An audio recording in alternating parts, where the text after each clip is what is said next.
Dari sini kita tahu bahwa kalimat takbir yang merupakan kalimat dari keyakinan kita dari nama-nama Allah Al-Kabir atau Al-Azim, itu adalah sebenarnya fitrah yang dianugerahkan Allah kepada kita. Fitrah kita mengakui bahwa keagungan itu hanya milik Allah Subhanahu wa taala. Orang yang sombong itu hakikatnya menyalahi fitrahnya. Orang yang congkak itu hakikatnya dia menyalahi fitrah dalam hatinya.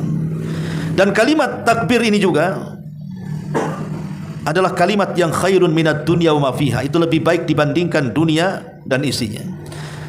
Umar bin Khattab radhiyallahu anhu mengatakan, Allahu Akbar khairun minad dunya wa ma fiha. Kalimat Allahu Akbar itu lebih baik dibandingkan dunia dan isinya. Bahkan kalimat ini bisa meruntuhkan kesombongan musuh-musuhnya. Ingat, negara kita pernah dijajah juga kan. Dulu kita pernah mendengar ucapan dari para pahlawan kita. Contoh saja Bung Tomo lah. Itu kan terkenal kisahnya. Beliau mengatakan, aku ketika memerangi musuh ini hanya dengan menggerakkan mereka dengan kalimat takbir, dan aku tidak tahu kalimat mana lagi yang bisa aku membangkitkan semangat kemerdekaan kecuali dengan kalimat itu. Itu kan kalimat itu, Allahu Akbar. Itulah yang menyemangati kemudian para pejuang kita untuk melawan Belanda di zaman itu.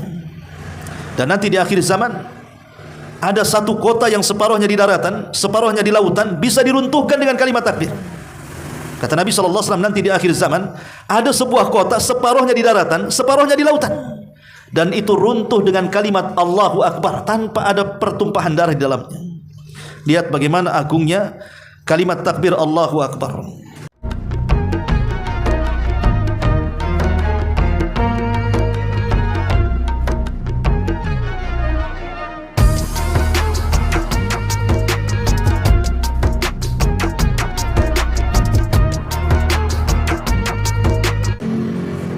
Bismillahirrahmanirrahim. Assalamualaikum warahmatullahi wabarakatuh.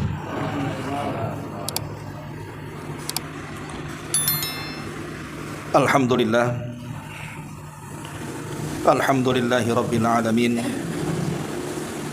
Wa bihi nasta'in wa ala umurid dunya waddin. Asyhadu an la ilaha illallah wahdahu rabbil la syarika lah. Wa asyhadu anna Muhammadan abduhu wa rasuluhu alladzi la nabiyya ba'dah, amma ba'du. Lanjutkan kajian kita, masih membahas fikih Asmaul Husna,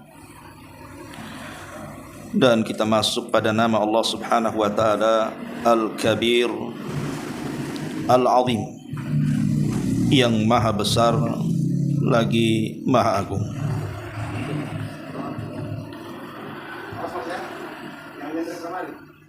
Ma'asyiral muslimin wal muslimat rahimakumullah. Bicara tentang dua nama Allah Subhanahu wa taala, Al-Kabir dan juga Al-Azim. Bicara tentang nama Allah yang sangat mulia. Dan yang dimaksud Al-Kabir adalah Al-Azim, alladzi kulla syai'in duna. Jadi Al-Kabir adalah Al-Azim, sesuatu yang sangat agung, di mana segala sesuatu berada di bawahnya. Wala a'zama minhu, dan tidak ada yang lebih agung, lebih besar dibandingkan Allah Subhanahu wa taala.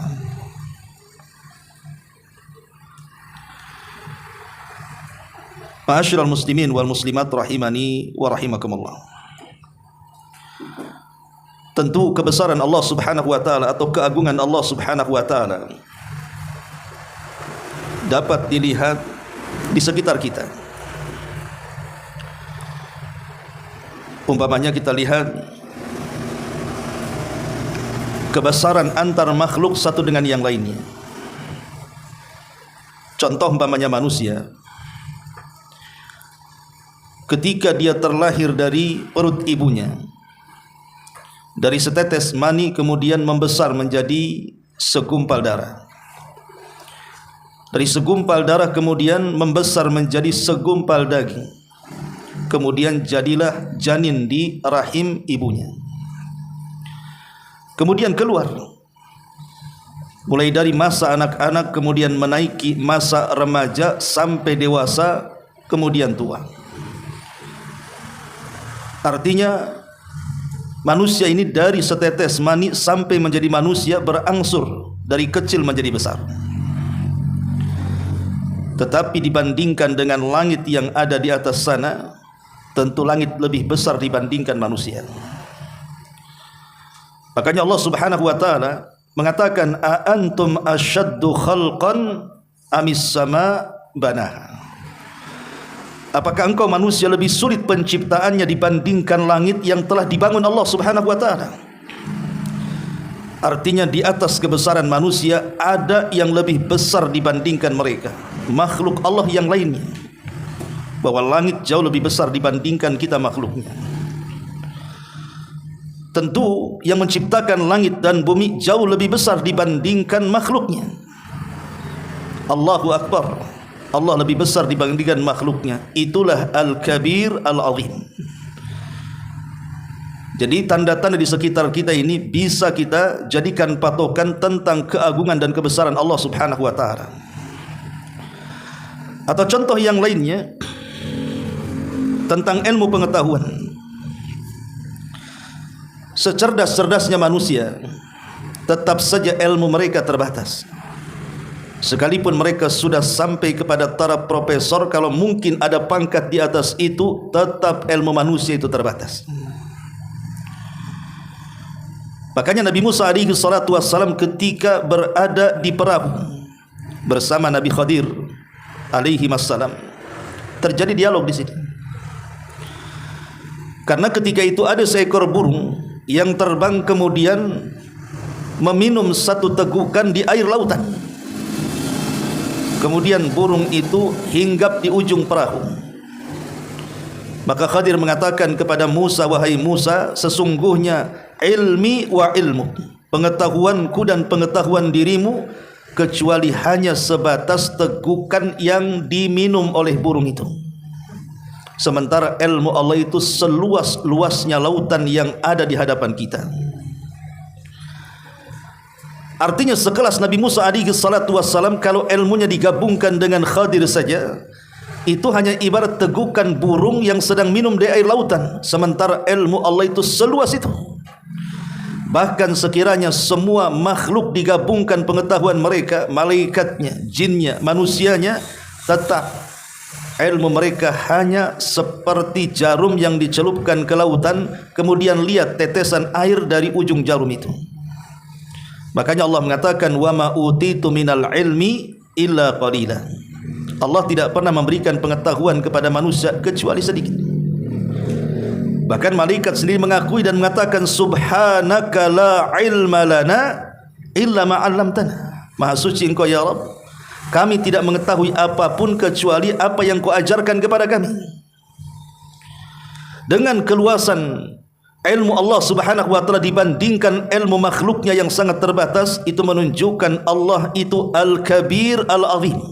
Zatnya maha besar dan zatnya maha agung dibandingkan makhluknya. Karena kebesaran dan keagungan Allah itu mencakup zatnya, mencakup sifatnya, mencakup perbuatannya, mencakup kalamnya, dan begitu seterusnya. Ma'asyiral muslimin wal muslimat rahimakumullah. Bahkan Allah Subhanahu wa taala juga mengatakan, wa fi anfusikum afala tubsirun. Dan pada diri kalian sebenarnya juga terdapat tanda-tanda kebesaran Allah Subhanahu wa taala. Mata kita yang memandang dengan pandangan terbatas, sampai di mana pandangan kita, ikhwan? Pasti terbatas. Kemudian pendengaran yang manusia mendengar dengannya, sampai mana jarak pendengaran kita? Orang yang bicara 1 kilo dari kita saja kita tidak dengar, apalagi bicara yang jauh nun di sana. Kemudian juga pendeknya langkah kita. Kita berjalan sampai di mana sanggup kaki ini melangkahkan, pasti ada lelah letihnya juga. Kemudian juga pendeknya umur kita. Sampai di mana usia manusia itu pasti ada kematiannya. Lah terbatasnya apa yang Allah anugerahkan kepada kita dari pandangan, penglihatan, bicara, langkah, bahkan sampai kepada usia, sebenarnya itu menunjukkan tentang kebesaran dan keagungan Allah Subhanahu wa taala, bahwa kita ini tidak bisa tegak berdiri sendiri dan kita berhajat kepada zat yang maha besar lagi maha agung. Ma'asyiral muslimin yang dimuliakan Allah Azza wa Jalla, tentu lebih daripada itu hajatnya kita kepada rizki Allah, hajatnya kita kepada pengabulan doa-doa dan harapan kita kepada Allah Subhanahu wa taala. Itu semua sebenarnya menunjukkan tentang Allah itu Al-Kabir dan Al-Azim. Allah itu zat yang maha besar lagi maha agung. Di dalam Al-Quran surah An-Nisa ayat 131, Allah mengatakan walillahi ma fis samawati wa ma fil ardh, dan milik Allah lah apa yang ada di langit dan yang apa yang ada di bumi. Jadi semua itu ada di genggaman Allah Subhanahu wa taala. Bahkan pada hari kiamat, langit yang besar yang kita lihat di atas sana dengan lapisan-lapisannya, bumi yang terbentang yang kita anggap luas, itu seperti biji yang kita genggam. Itulah yang digambarkan dalam Al-Quranul Karim, yauma natwis sama, hari di mana kami menggenggam langit kemudian kami menggulungnya. Itu menunjukkan kebesaran Allah Subhanahu wa taala. Ma'asyiral muslimin wal muslimat rahimani wa rahimakumullah. Dari sini kita tahu bahwa siapa yang lebih besar, kita apakah Allah Subhanahu wa taala, maka kita katakan Allahu Akbar, Allah jauh lebih besar di antara makhluk-makhluknya. Dan kita tahu bahwa kebesaran Allah Subhanahu wa taala atau keagungan Allah Subhanahu wa taala itu tidak terhenti. Jadi keagungan Allah itu tidak terhenti, karena ada di antara makhluk-makhluk Allah Subhanahu wa taala yang mereka merasa besar, merasa agung dibandingkan yang lainnya. Tapi sampai kapan pengklaiman bahwa mereka itu merasa lebih besar kemudian sombong di hadapan Allah Subhanahu wa taala? Pasti ada batasnya. Tidak mungkin tidak ada batasnya. Contoh saja Namrud. Namrud itu mengaku Tuhan selain daripada Allah Subhanahu wa taala. Bahkan dia kemudian menganggap dirinya mampu menghidupkan dan mematikan di hadapan Nabi Ibrahim, dan dia mengatakan ana uhyi wa umit, saya bisa menghidupkan dan saya bisa mematikan. Tapi apa yang terjadi? Allah Subhanahu wa taala batasi kesombongannya dengan mengirim ba'udah. Ba'udah itu nyamuk. Nyamuk ini dikirim oleh Allah Subhanahu wa taala kemudian masuk di telinga Namrud, kemudian bersarang entah berapa puluh tahun di kepalanya, sampai akhirnya kemudian setiap nyamuk itu kemudian menggigit otaknya, maka dia menyuruh pembantunya untuk memukulkan sandal di kepalanya, dan itu dilakukan setiap hari. Akhirnya Namrud pun gegar otaknya, kemudian meninggal gara-gara seekor nyamuk. Mana kebesaran Namrud? Mana kesombongan Namrud? Tidak ada lagi, karena memang yang akbar itu hanya Allah, yang berhak sombong itu hanya Allah. Makanya kenapa Nabi SAW mengatakan, ketika Allah Subhanahu wa taala berfirman dalam hadis qudsi, al-kibriya'u ridai, sombong itu adalah jubahku, wal 'azamatu izari, sementara keagungan adalah pakaianku. Faman naza'ani wahidan minhuma adkhaltuhu jahannam, maka siapa yang mencabut dariku salah satu dari keduanya, maka ku masukkan dia ke dalam jahannam.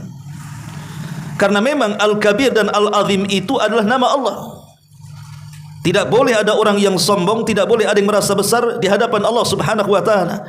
Kalau itu terjadi, maka Allah Subhanahu wa taala pasti akan menyiksanya, tidak di dunia, di akhirat. Lihat Fir'aun, dia sombong di hadapan Nabi Musa dan rakyat Mesir dan mengatakan, alaysa li mulku Misra, bukankah Mesir itu di bawah telapak kakiku, kata Fir'aun. Bahkan seluruh sungai-sungai dan lautan juga berada di bawah kakiku. Dengan sombongnya dia mengatakan seperti itu.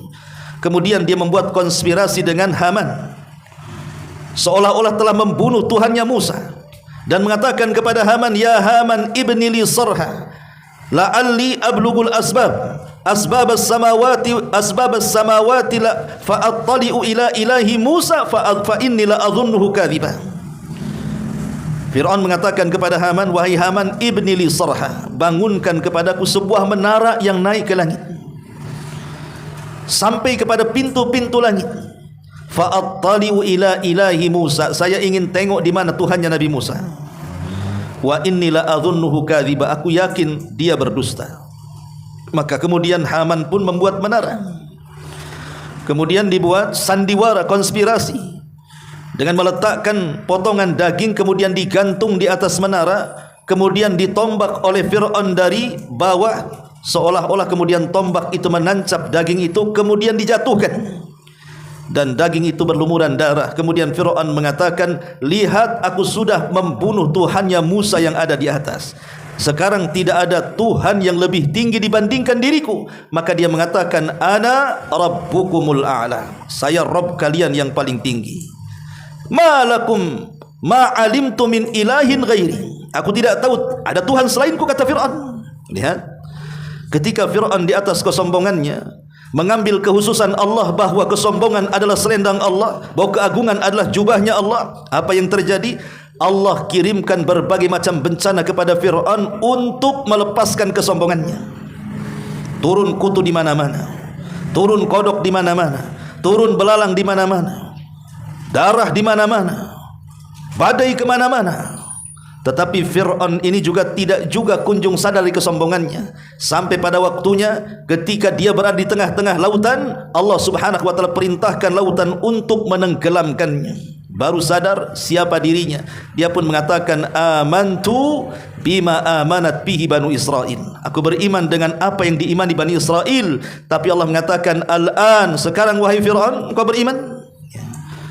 Ma'asyiral muslimin yang dimuliakan Allah Subhanahu wa taala, lihat, ketika seseorang kemudian merampas yang merupakan hak rububiyah Allah Subhanahu wa taala, maka Allah Subhanahu wa taala akan mengazab siapapun yang merampas kesombongannya, yang merampas keagungannya. Karena Al-Kabir dan Al-Azim itu adalah ismun min asma'illah, dia nama dari nama-nama yang merupakan kekhususan bagi Allah Subhanahu wa taala. Ma'asyiral muslimin yang dimuliakan Allah Subhanahu wa taala, siapa lagi yang seperti mereka berdua, Namrud dan Fir'aun? Dahulu di zaman Nabi SAW ada kerajaan namanya Persia, rajanya disebut Kisra. Ketika Nabi SAW memberikan surat kepada Raja Kisra ini, tiba-tiba surat itu kemudian dirobek. Maka Nabi SAW mendengar tentang robekan surat itu. Kemudian Nabi berdoa kepada Allah Subhanahu wa taala, sebagaimana dia telah merobek suratku, maka semoga Allah merobek kekuasaannya. Kisra marah dengan surat itu. Kemudian dia mengirim surat ke Yaman, karena ketika itu Yaman di bawah Persia, agar mengutus orang-orang kuat untuk menangkap Muhammad hidup dan mati. Maka diutuslah beberapa utusan dari Yaman datang menemui Nabi SAW. Setelah berjumpa, Nabi bertanya, siapa yang mengutus kalian? Maka mereka mengatakan, Rabbi, Tuhanku. Mereka menganggap Raja Kisra itu Tuhan mereka. Kemudian Rasul melihat mereka mencukur janggut mereka dan membiarkan kumis-kumis mereka. Kata Nabi SAW, apa yang kalian lakukan dengan janggut dan kumis kalian? Maka mereka mengatakan, Rabbku yang memerintahkan agar kami mencukur janggut dan membiarkan kumis. Maka Rasul mengatakan, bahkan Rabbku yang memerintahkan untuk sebaliknya, membiarkan janggut dan mencukur kumis. Kemudian Nabi SAW mengatakan tujuan mereka. Maka mereka mengatakan, kami diutus oleh Rabbku untuk membawamu. Maka Nabi SAW mengatakan, maukah kuhabarkan kepada kalian tentang Rabb yang dianggap Rabb oleh kalian? Maka mereka mengatakan, katakan wahai Muhammad, apa habarnya? Maka Nabi mengatakan, malam ini Rabbmu akan dibunuh oleh anaknya. Malam ini Rabbmu, Tuhanmu akan dibunuh oleh anaknya. Maka betul, kemudian malam itu terjadi pembunuhan di mana Raja Kisra dibunuh anaknya. Maka Rasul mengatakan, sementara Tuhanku lam yalid walam yulad walam yakul lahu kufuwan ahad. Akhirnya apa yang terjadi? Datang kabar kepada mereka bahwa Raja Kisra dibunuh anaknya, dan anaknya jauh lebih jahat dibandingkan ayahnya. Tapi kesombongan itu kemudian Allah bayar cash. Di masa Amirul Mukminin Umar bin Khattab radhiyallahu an, Umar mengirim pasukan dalam sebuah pertempuran yang disebut dengan perang Qadisiyah. Apa yang terjadi? Umar meruntuhkan kerajaan Persia sampai ke akar-akarnya, dan tidak akan bangkit Persia sampai hari ini, bahkan sampai kiamat dibangkitkan. Walaupun Iran berusaha membangkitkan negara Persia ini dengan mengatasnamakan kecintaan mereka kepada ahli bait, maka mereka sesungguhnya sedang menipu. Karena kecintaan mereka kepada ahli bait itu justru tipu-tipuan belaka. Karena kalau seandainya mencintai ahli bait, tentu harus mencintai keluarganya juga, istri-istrinya juga, sahabat-sahabatnya juga. Tapi apa yang terjadi? Mereka melaknat Abu Bakar dan mengatakan taugut. Mereka melaknat Umar dan mengatakan taugut. Mereka melaknat Aisyah yang merupakan istri Rasul dan dikatakan pezina, dan begitu seterusnya. Persia tidak akan muncul sampai kiamat karena sudah merobek surat Nabi SAW. Beda dengan Romawi. Kalau Romawi menghormati surat itu dan meletakkan di kota khusus, makanya Romawi akan tetap ada sampai hari kiamat. Ma'asyiral muslimin rahimakumullah. Atau contoh yang lain juga, dahulu di Yaman itu ada negara namanya Najran, dipimpin oleh orang namanya Dhunwas, ngaku Tuhan juga. Dia sombong di hadapan rakyatnya sampai terjadi pembakaran 20.000 orang Nasrani di zaman itu dibakar hidup-hidup. Dan itu digambarkan dalam surah di dalam surah Al-Qur'anul Karim yang Allah katakan kutila ashabul uhdud an-nari dzatil waqud. Kutila ashabul uhdud, dilaknatlah orang-orang yang membuat parit-parit api itu. Siapa mereka ashabul uhdud? Mereka adalah Dhunwas dan para penggawanya yang membakar orang-orang yang beriman dari kalangan Nasrani. Dan ketika itu memang Nasrani agama yang paling benar, karena Islam belum ada. Tapi apa yang terjadi? Allah lunturkan kesombongan Dhunwas dengan dikirim pasukan dari Ethiopia. Turunlah pasukan besar dipimpin Abrahatul Asram dan juga Riyadh, kemudian membunuh Dhunwas, raja yang zalim, yang sombong yang ada di Najran itu. Begitulah Allah Subhanahu wa taala tidak suka dengan orang-orang yang sombong, ikhwan. Tidak suka. Kaum Ad yang mereka mengatakan nahnu man asyaddu minna quwwah. Siapa yang lebih kuat di antara kami, kata kaum Ad. Mereka menyombongkan dengan badannya yang tinggi.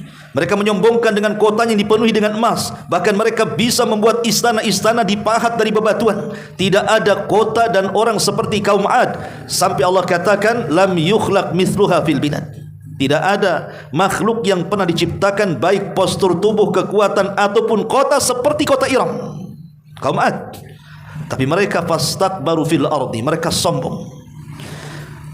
Dengan kesombongan itu Allah katakan dalam Al-Quran fa arsalna alaihim, maka kami utus kepada mereka sebuah badai yang sangat besar, mengangkat mereka ke langit, mengangkat bangunan-bangunannya, mengangkat harta-hartanya, seorang-orangnya, tidak tersisa. Berapa hari? Sab'ata layalin wa thamaniyata ayyamin khusuma.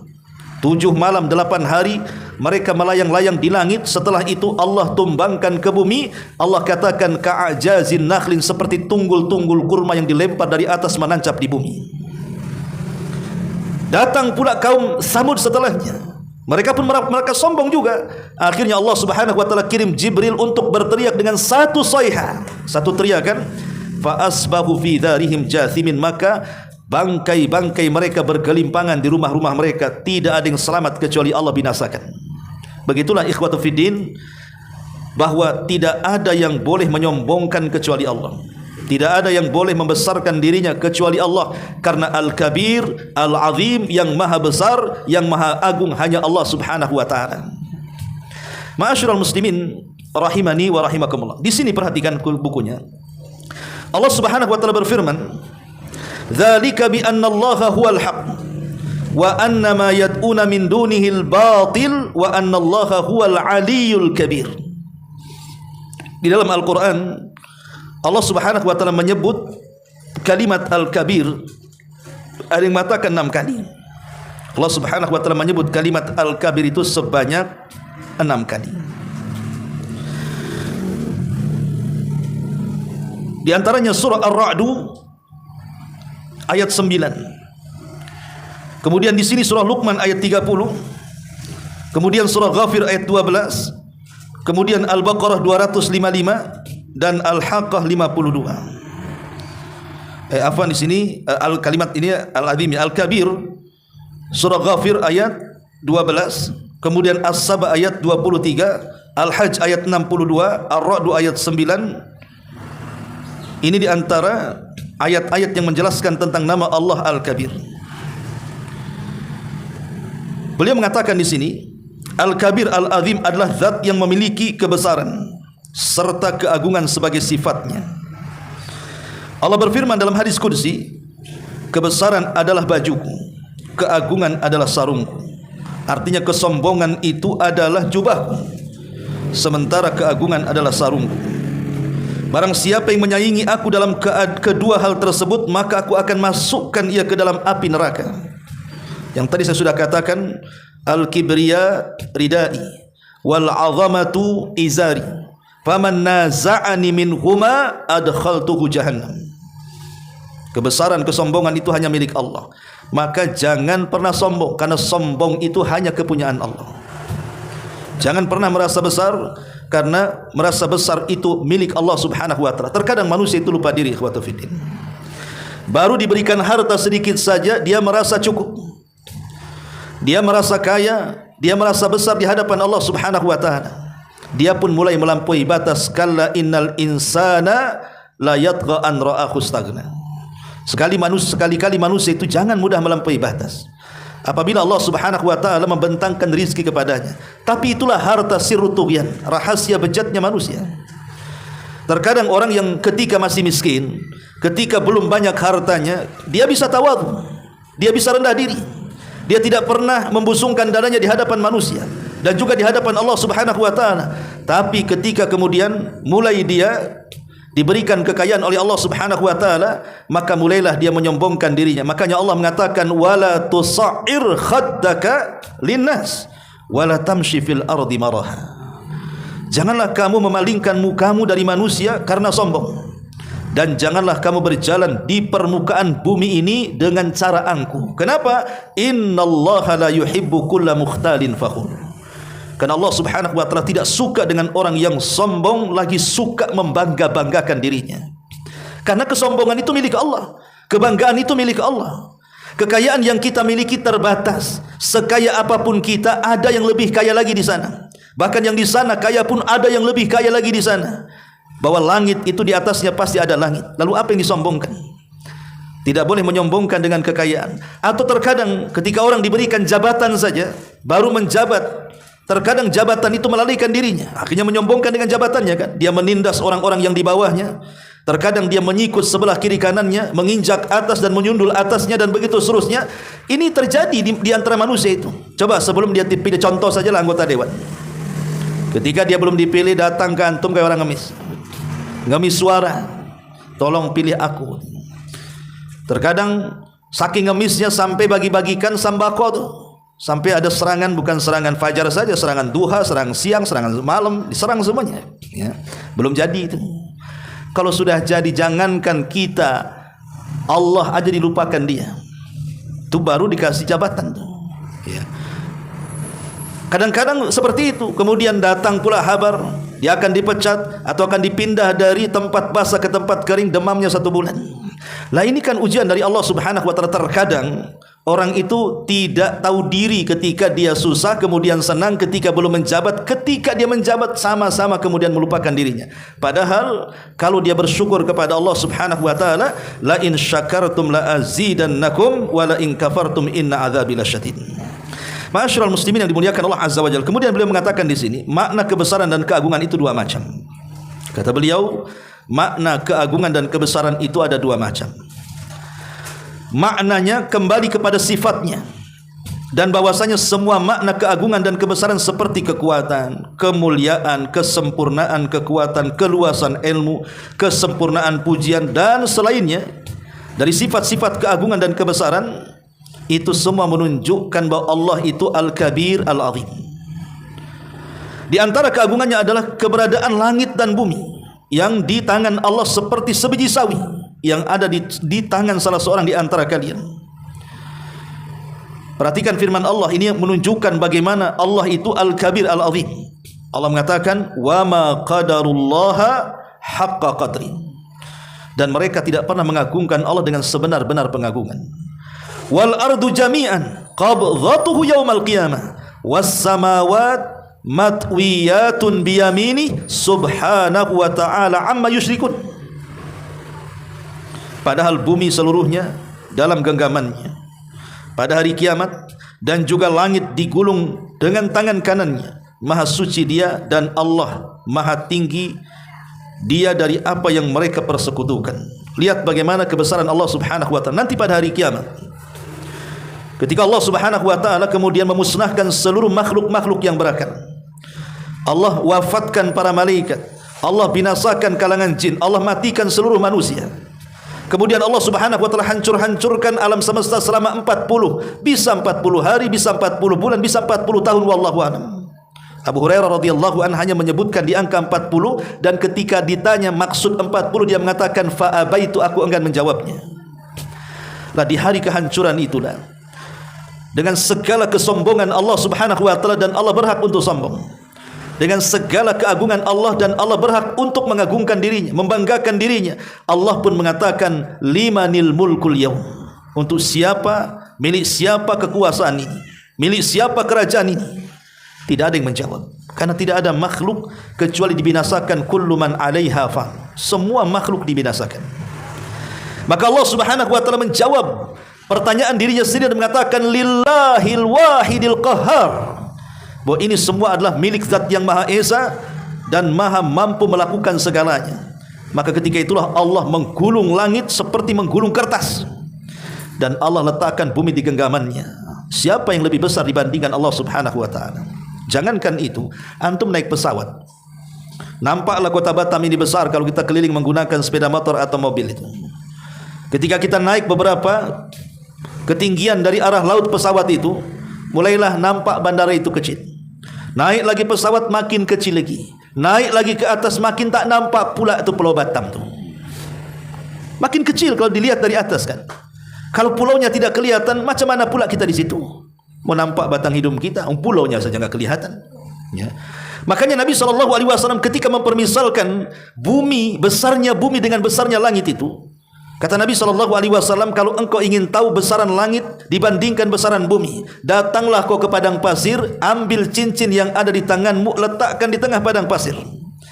Maka cincin itu buminya, padang pasir itu langitnya, kata Allah, kata Nabi SAW.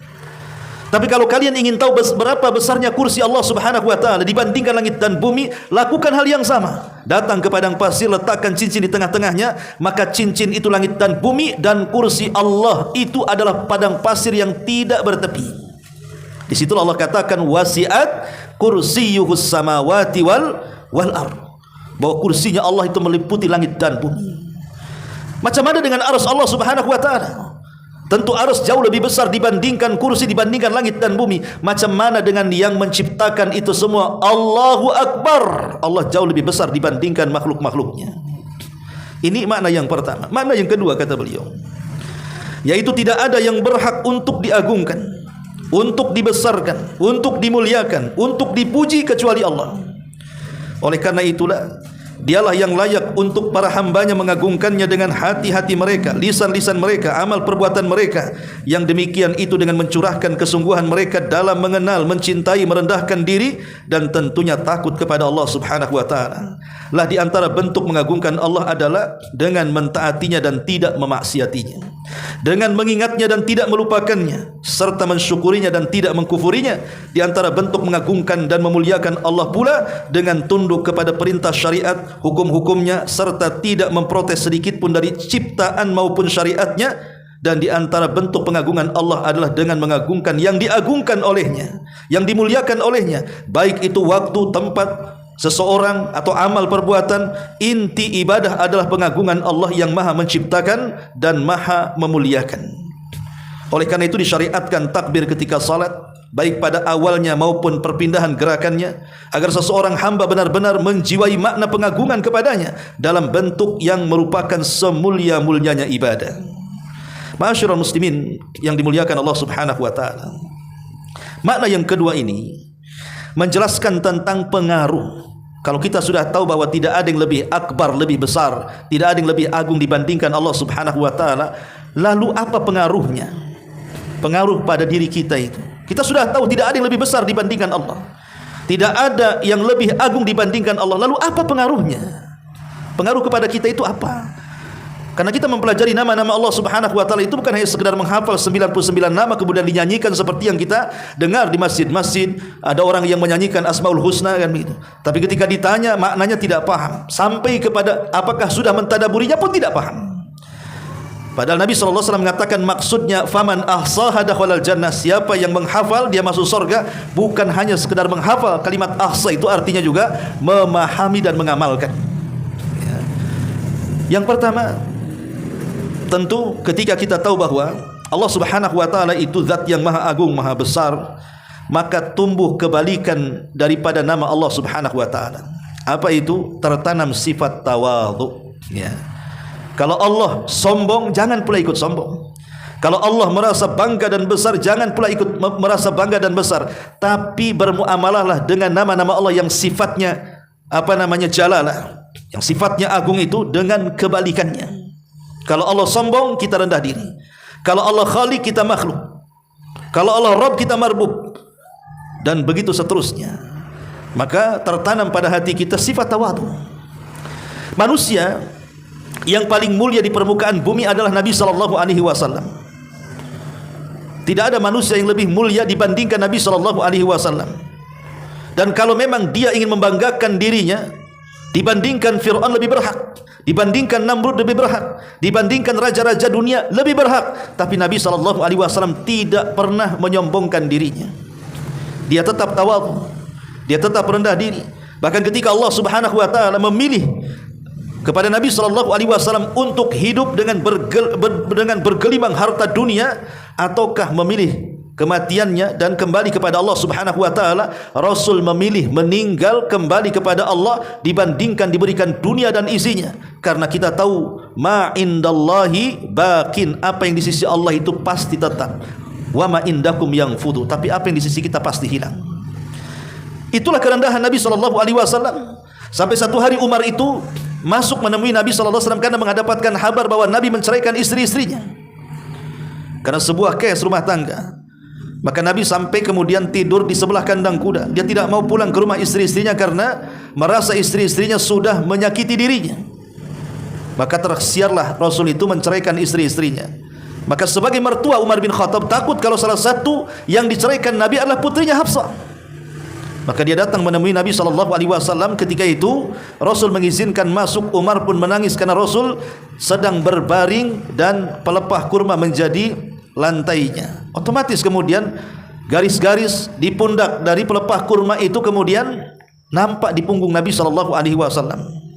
Maka Umar mengatakan, ya Rasulullah, lihat orang-orang Persia dan rajanya itu, bagaimana mereka diagungkan di istana. Lihat Romawi dan rajanya, betapa agungnya mereka di istana, dimuliakan dan diagungkan. Lihat kemudian Raja Mesir Muqawqus, lihat pula Raja Ethiopia dan begitu seterusnya. Sementara engkau berhak daripada mereka. Umar menangis, harusnya engkau seperti mereka. Tapi Nabi SAW mengatakan, wahai Umar, redhakah engkau bahwa itu semua kita dapatkan di dunia dan tidak didapatkan di akhirat? Tentu tidak. Tujuan kita akhirat bukan dunia. Begitulah tawadhunya Nabi SAW sehingga sifat ini berakar dan berurat kepada Umar.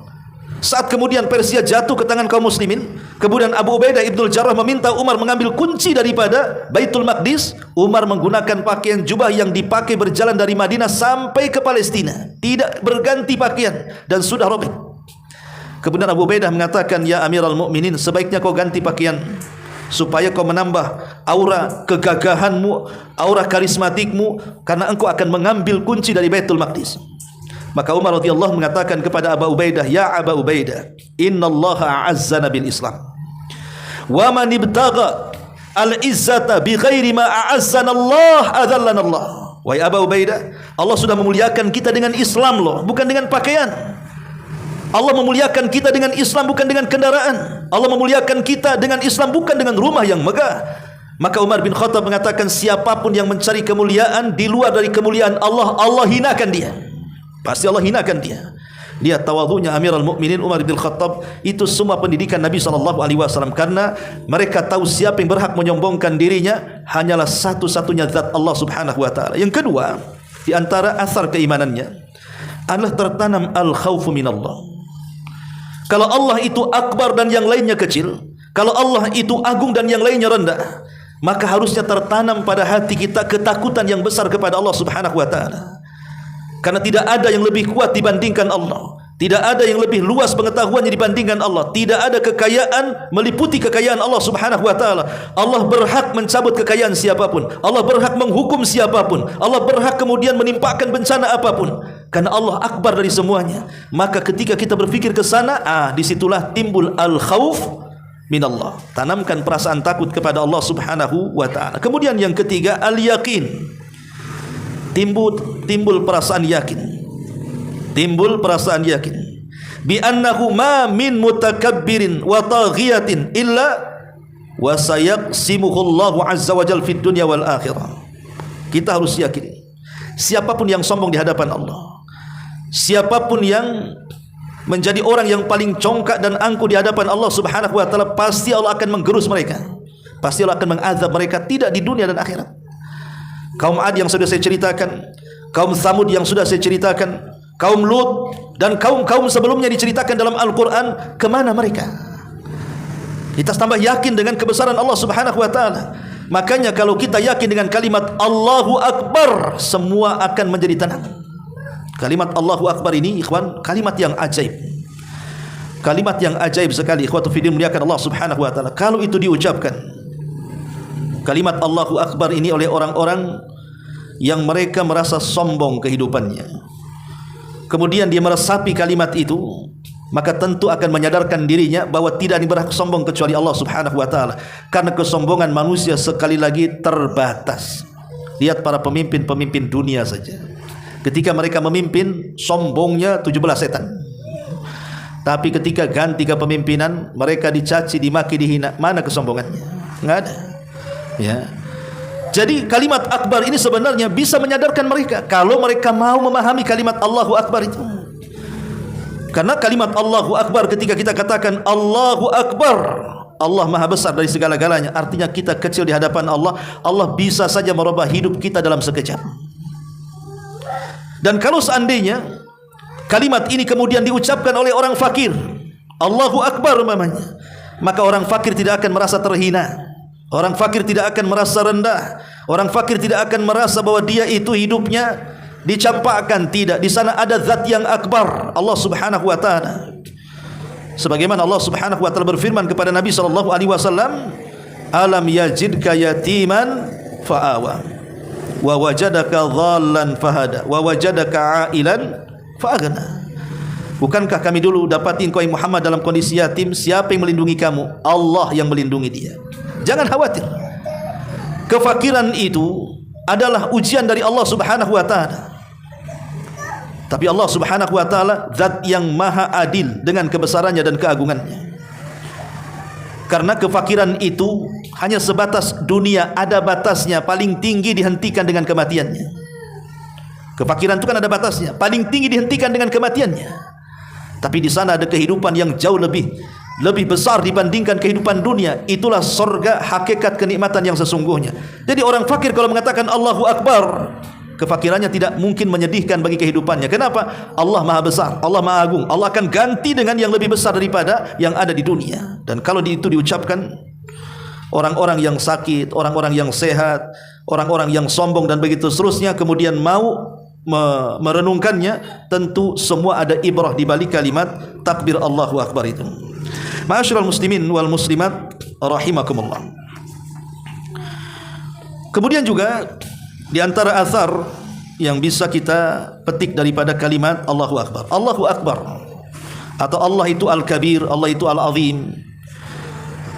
Kebesaran Allah Subhanahu wa taala, kalimat kebesaran takbir atau ta'zim itu sebenarnya fitrah yang Allah fitrahkan kepada kita.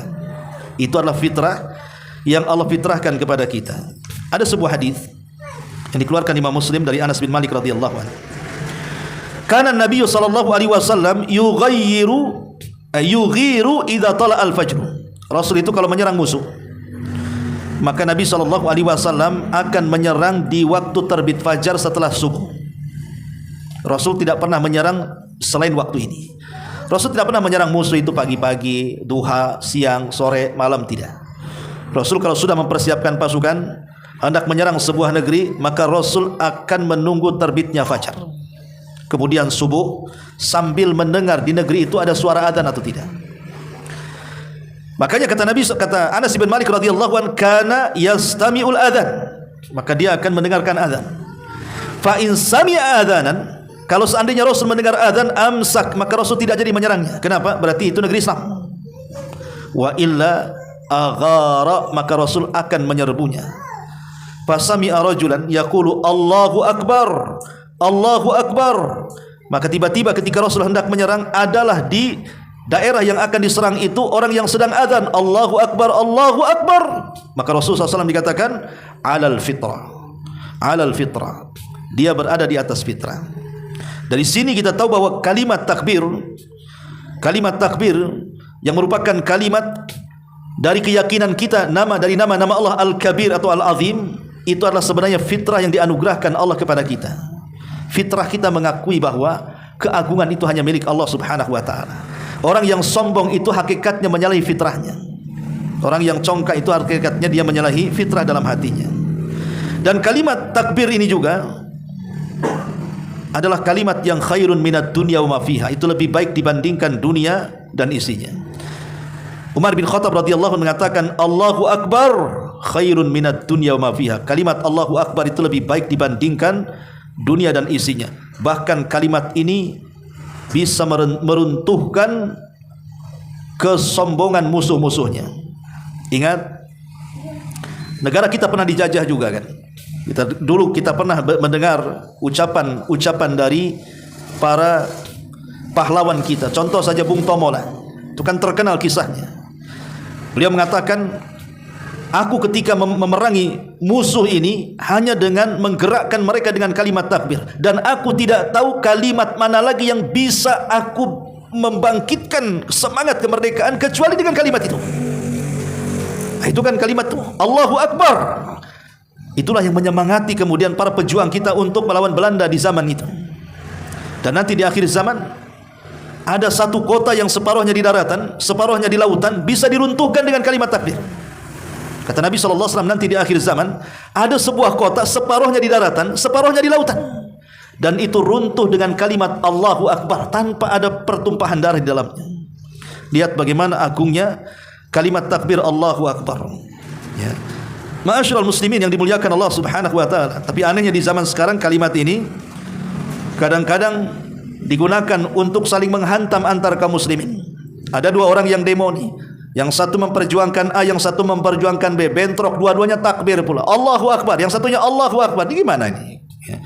Masa sama-sama takbir sesama kaum muslimin? Ya. Ma'asyiral muslimin yang dimuliakan Allah Subhanahu wa taala, intinya bahwa kalimat Al-Kabir, Al-Azim adalah kalimat yang sangat agung sekali, dan itu di antara nama-nama Allah Subhanahu wa taala yang sangat dicintai Allah. Jadi kalau kita menyebut kalimat Al-Kabir ataupun Al-Azim, maka itu kalimat yang sangat dicintai Allah Subhanahu wa taala kalau kita gunakan untuk berzikir dengan kalimat itu. Makanya kenapa kalimat Allahu Akbar itu digunakan dalam salat. Allahu Akbar. Kemudian setelah salat di situ ada zikir, diulang lagi Allahu Akbar. Kemudian ketika kita menyembelih dalam kurban, kita katakan Allahu Akbar, Bismillah, Allahumma hadza minka walaka. Kemudian ketika kita tawaf, maka kita menghadap Hajar Aswad dan mengatakan Bismillahi Allahu Akbar. Kemudian ketika kita melihat hilal masuknya Ramadan, kita melihat Allahu Akbar. Kemudian kita berdoa Allahumma ahillahu alaina bil amni wal iman, dan begitu seterusnya. Kemudian juga Allahu Akbar juga digunakan sebagai syiar ketika masuk Id, baik Idul Fitri ataupun Idul Adha. Walitukmilul iddata walitukabbirullaha ala ma hadakum. Sebagaimana Allah Subhanahu wa taala mengatakan walitukabbirullaha ala ma hadakum. Hendaklah kalian mencukupkan bilangan dan mengagungkan, artinya membesarkan Allah Subhanahu wa taala. Bahkan di Idul Adha itu ditambah dengan hari-hari tasyrik lagi. Takbir muqayyad, artinya dilakukan setelah salat wajib, ya. Dan kalimat-kalimat takbir banyak. Apabila kita sedang naik dalam perjalanan menanjak, kita katakan Allahu Akbar. Ketika menurun subhanallah, kan begitu, ya, syariatnya. Dan banyak sekali tempat-tempat yang kita disunahkan untuk bertakbir. Wallahu a'lam bishawab. Ini diantara penjelasan tentang nama Allah Subhanahu wa taala. Al-Kabir, Al-Azim, sisanya antum baca sendiri, tapi khulasahnya sudah saya jelaskan. Insyaallah kalau antum baca akan paham. Baik, sampai di sini. Mudah-mudahan ada manfaatnya. Kita tutup dengan doa kafaratul majlis. Subhanaka wa bihamdika asyhadu an la ilaha illa anta astaghfiruka wa atubu ilaik. Allahu taala alam. Assalamualaikum warahmatullahi wabarakatuh.